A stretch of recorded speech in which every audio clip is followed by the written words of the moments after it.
कहिए सर, मैं भड़ास मेंबर हूँ, आपको क्या काम है? अपनी भड़ास निकाल ली है, कितना पेमेंट करना पड़ेगा? सर 1 घंटे के 2000 रुपये देने होंगे आपको। ठीक है, ले लो। सर आप उस कमरे में चले जाएं और वहाँ पर सामान रखा है, उन सामानों को या जहाँ पर जो दीवारें हैं वहाँ पर आप जाकर अपनी भड़ास निकाल सकते हैं। ठीक है। तू मुझे पागल बोलती है, मूर्ख बोलती है, मोटा बोलती है।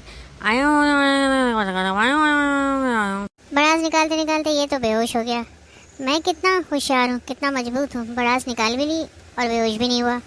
ये तो कह रिया था कि अंदर सामान है, उसको फेंक के अपना फ्रस्ट्रेशन निकालना है, भड़ास निकालनी है।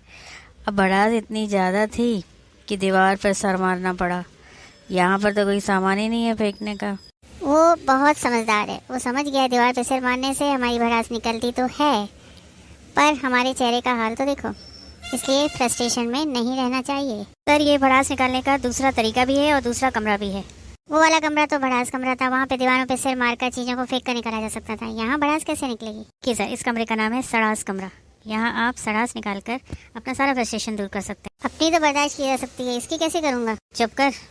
यही तो भड़ास निकालने का और सड़ास निकालने का कमरा मैंने इसलिए बनाया है। सड़ास जब हम दूसरे के साथ इस कमरे में रहते हैं ना, तो हमारा सारा फ्रस्ट्रेशन यूँ ही निकल जाता है। हम सोचते हैं कि इससे अच्छा तो फ्रस्ट्रेशन ही ना पालें। ना मैं कितना इंटेलिजेंट, इन 2 कमरों से ही मैंने बहुत कमा लिया और मैं लखपति बन गया। हाँ, सड़ास और भड़ास।